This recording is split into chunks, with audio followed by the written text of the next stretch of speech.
Corrine tossed the envelope onto the marble island just as I walked into the kitchen, still in the black dress I wore to the service. She didn't wait for me to speak.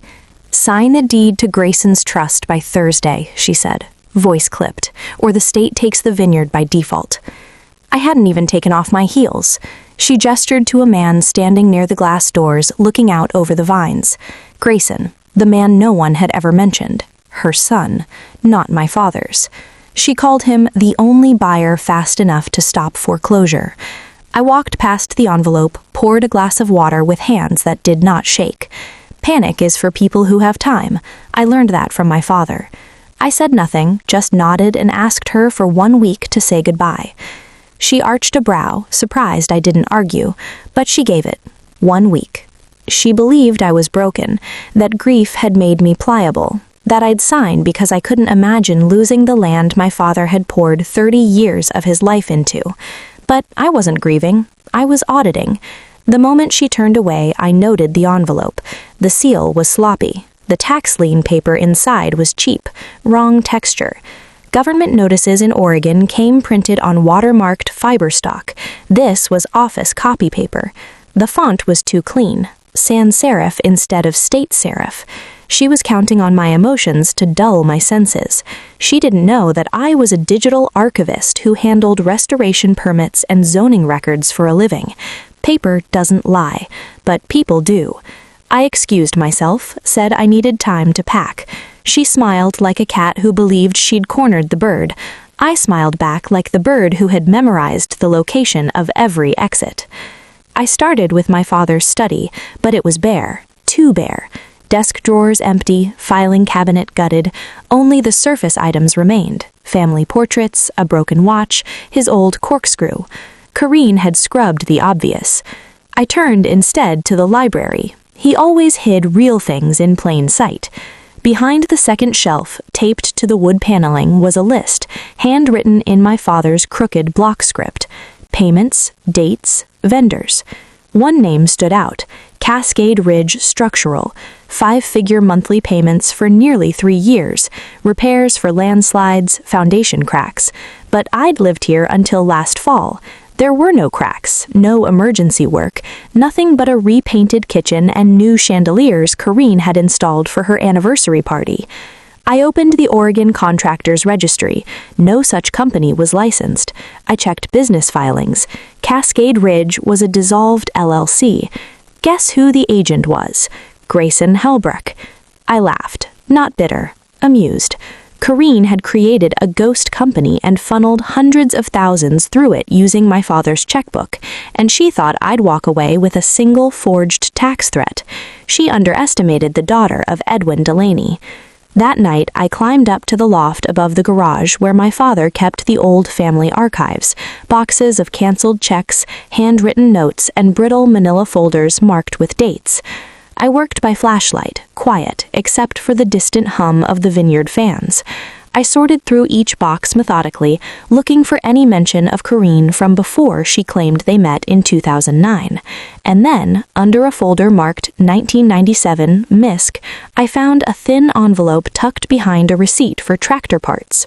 Inside were scanned medical bills from a small clinic in southern Oregon, all dated fall of 1998, all paid by check, all addressed to Corrine Helbrook, not Delaney. Helbrook. A decade before she claimed to have met my father. I froze. She had lied about the timing, and next to the bills, a copy of a birth certificate. Child, Grayson Helbrook. Born, November 22nd, 1998. Father, unknown. My father had been writing checks long before she appeared at his vineyard. I opened my laptop, pulled public records, cross-checked deed transfers, court filings, school district data. Corrine had a P.O. box registered under her name in Ashland, dating back 20 years, used exclusively for medical and legal documents. She'd buried her past under layers of new names and carefully timed stories. And Grayson? Not listed on any prior wills, not mentioned in a single family document, not in my father's journals, photo albums, or Christmas letters. The only time his name appeared was on contractor checks written in the last 5 years, all tied to a shell company. I spent the next day consolidating everything. I called the county assessor, asked directly was there a lien on parcel E4127B. The woman said no. She checked twice. Taxes paid, no seizure pending. My breath came out steady. Next, I pulled all vendor filings tied to the estate over the last 7 years. I created a timeline. Each payment Corrine claimed had gone towards emergency repairs, traced back to either fake companies or dormant accounts Grayson managed. It wasn't just creative accounting, it was theft. She hadn't just embezzled from a family business, she had constructed a fake crisis to rush me into liquidation. I made backups. I screen-grabbed the filings, printed out cross-references, ordered certified documents. Then I called someone I trusted, a former zoning compliance officer turned notary public. I explained what I needed. 1 document, 1 signature, 1 trap. Corrine spent the rest of the week preparing what she called the transition gala, a celebration of legacy, she said. It was held in the Vineyard's barrel room, candle-lit and lined with cedar. Grayson wore a tailored suit. Corrine, black velvet. There were donors, buyers, and local news stringers. She made a toast. She talked about family honor, sacrifice, her husband's quiet dignity, and then she invited me up. I stepped up with the document in hand, a deed transfer, and next to it, a notarized affidavit of heirship. I handed her the pen. Told her we needed to sign both, for title insurance reasons, for tax protection. I kept my voice soft, so the crowd would think I was nervous. Corrine smiled and signed. Grayson signed, and the notary sealed it with a firm press of his stamp. Then I gave the signal. The AV tech I'd hired, a high schooler who owed me a favor, switched the screen behind us. The family photo vanished. In its place, a high-resolution scan of the birth certificate appeared. Corrine Vance Hellbrook, mother. Father, unknown. Date, 1998. The room shifted. A rustle, a whisper, the sound of quiet unraveling. Then came the contractor filings, the LLCs, Grayson's signature, and finally the tax statement. 0 balance. She blinked. Once. Then again. Like she thought maybe if she didn't acknowledge what was happening, it would stop. I stepped forward and took the microphone. The silence in the barrel room was sharp and perfect, the kind that makes your ears ring. You didn't bring your son home to honor a dying man's last wish, I said, my voice steady and cold. You brought him to rob a man who trusted you. You created a crisis, manufactured a deadline, and counted on my grief to blind me. Corrine opened her mouth, but nothing came out. Grayson took a step back. The buyers and lawyers in the front row turned to each other, murmuring. The final slide appeared, side-by-side images of my father's signature from before and after the so-called renovations. The forged signature slanted too upright, too smooth. Anyone who had ever seen my father sign a check knew his D's always looped back. The forgery was clean, too clean. And now, thanks to the affidavit, signed under penalty of perjury, it was also a felony. I turned to Corrine. You said this was about legacy. You were right, but not yours. I looked at the guests. My father's legacy is not for sale, and as of 5 minutes ago, neither is this vineyard. I gave the cue, and 2 deputies from Jackson County Sheriff's Office stepped into view from behind the double doors. They moved like they'd done this before. Quiet, quick, professional. The cuffs clicked first on Corrine. Her hands trembled then. I saw it. That was real. Grayson made a break for the side door, but the second officer was faster. It was over before it started. The buyer was already on the phone, whispering into his sleeve, slipping away toward the back exit. Guests followed, like rats fleeing smoke. The gala was no longer a tribute. It was a crime scene. Megan, Corrine's daughter from her second marriage, stood stone still, pale. No one said her name. She wasn't in on it, but the trust fund she thought she'd inherit just evaporated. I walked past the overturned champagne flutes and wilted centerpieces, past the velvet rope and engraved welcome signage. I didn't feel powerful. I didn't feel victorious. I felt clean. I felt done. I walked back into the study, closed the heavy oak doors behind me, and finally, for the first time in days, I exhaled. The air didn't taste like dust and lies anymore. It tasted like cedar and safety, and maybe, just maybe, the beginning of something quiet. I poured a glass of my father's favorite Syrah, sat in his chair, the old one with the cracked leather arms. I didn't need a toast. I didn't need applause. I just raised my glass to the silence and whispered, "To truth, and to the house that keeps it." I didn't sleep that night, not from anxiety, but from the kind of peace that won't let you drift because your body is still adjusting to not being hunted. The estate was mine. The records were safe. The trust Corrine had tried to build on lies was dissolving.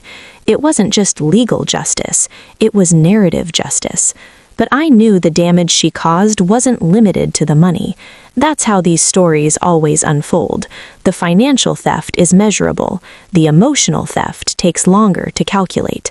I spent the next day sorting through what was left: invoices, bank statements, voicemails saved to burner phones. Corrine hadn't just stolen money, she had isolated my father. Her strategy had been elegant in its cruelty. She hadn't needed to make him hate anyone, she just had to make him doubt everyone. A missed call here, an intercepted email there. Slowly, he started believing the silence from friends and family was neglect instead of manipulation. She had orchestrated a perfect isolation bubble around him while playing the loyal savior. The daughter who never visited called twice a week. The old friends who abandoned him had sent letters that were never opened. She filtered his entire world like a con artist filters a con, with control, with patience, with just enough kindness to keep the mark believing. She didn't just commit fraud, she rewrote the man's last chapter. But I wasn't just his daughter anymore. I was his editor. I would rewrite it again, this time with facts and ink and fireproof folders. I contacted the local archivist society and offered to donate a portion of my father's wine journals and harvest notes for historical preservation. I had the family portraits digitized and backed up in cloud storage. I hired a private forensic CPA to make sure the rest of the estate was clean. This wasn't paranoia. This was stewardship, trauma management through documentation. That's what these people don't expect. They don't expect you to be thorough. They expect you to cry, to scream, to self-destruct. But grief doesn't have to be loud to be powerful. Sometimes grief is a spreadsheet. Sometimes it's a notarized affidavit. Sometimes it's a calm walk through a vineyard at dusk while you plan your next move. I could have confronted Corrine the day she dropped that fake tax envelope on the counter, but confrontation is for people who want closure. I wanted consequence, and consequence takes time. If I had accused her then, she would have cried, accused me of being cruel, paranoid, unstable. The room would have turned on me.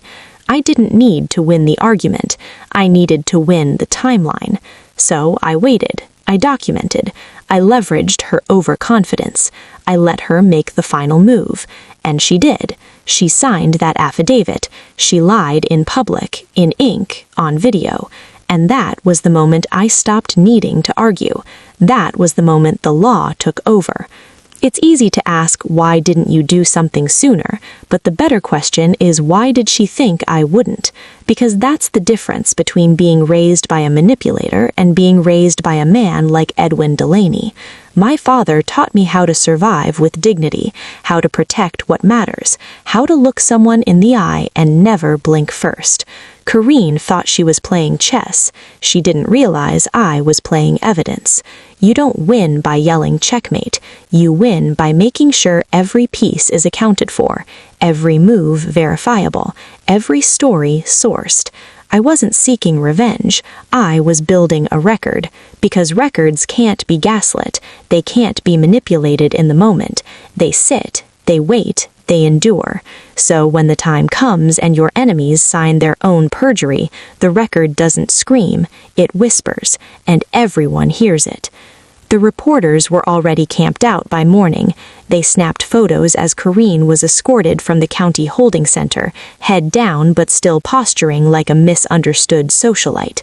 Grayson, who once strutted through the estate like he owned it, now shuffled in a county jumpsuit, jaw clenched, refusing to meet the cameras.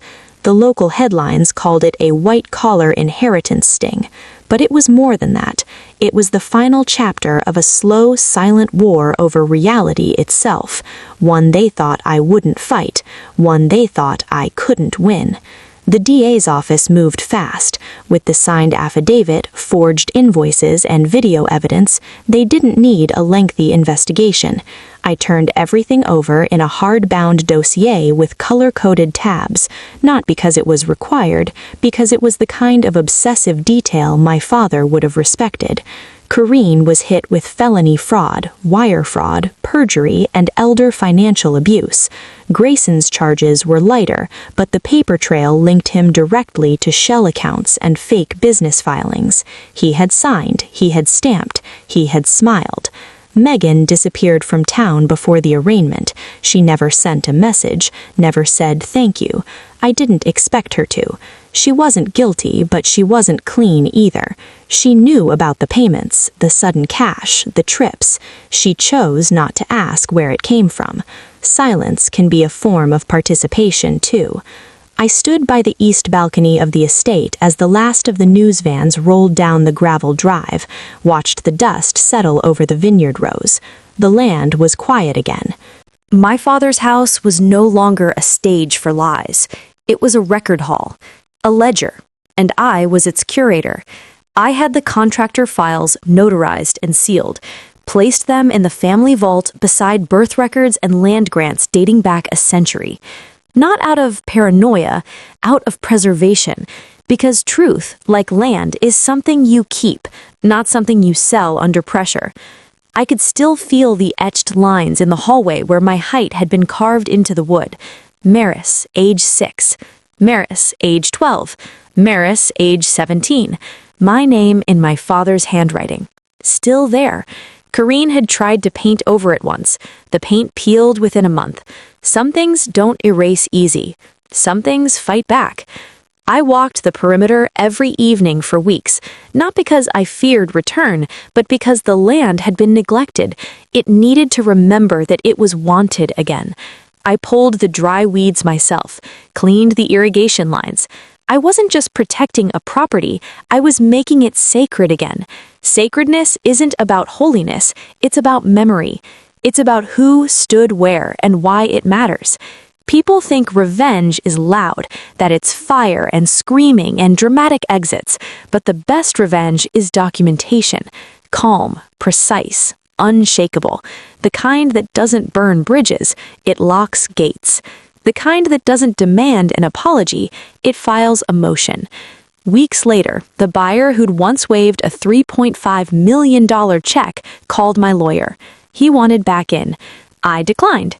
I wasn't selling. Not now. Maybe not ever. The vineyard was never just an asset. It was proof that love, real love, plants itself deep and doesn't die just because someone tries to rip it up by the roots. I poured a bottle of Syrah with my father's signature on the label and sent it to the DA's office with a note that said, simply, "Thank you for protecting legacies." The assistant who handled our case emailed ACK. One line, "You did most of the work for us." She wasn't wrong. Corrine's downfall was not a spectacle. It was a spreadsheet, a whisper, a notarized breath. I told no one when I opened the West Wing again, when I restored the old photographs to the gallery, when I rehung my mother's portrait, when I cleaned the wine press with a toothbrush, scrubbed the dust off the copper plaque engraved with my grandfather's name. I wasn't doing it for an audience. I was doing it because stories deserve preservation, because names matter, because history can't defend itself unless someone decides to protect it. And protection doesn't always come in the form of fists. Sometimes it comes in the form of receipts. You don't always need to fight with fire. Sometimes you fight with fiber paper and watermarks and notarized dates. Sometimes you don't raise your voice. You raise the standard. A month after the sentencing, I walked through the vineyard at dawn. The fog rolled low over the soil. The rows were quiet. But it wasn't the silence of fear anymore. It was the silence of peace, of justice, of work that still mattered. I raised my glass again, alone, and said the words out loud one final time. To truth, and to the house that keeps it. If you've ever had to stand alone to protect what mattered, if you've ever had to document your way through a lie instead of arguing your way through it, tell me your story in the comments. You are the keeper of your own truth. You do not need to wait for an apology that will never come. You do not need to justify what you had to do to protect your peace. And you do not need to sign away your legacy just because someone forged the paper. This channel wasn't made for everyone, it was made just for you. Subscribe to this channel to get more stories like this every day. Share this with someone you trust to keep their own truth.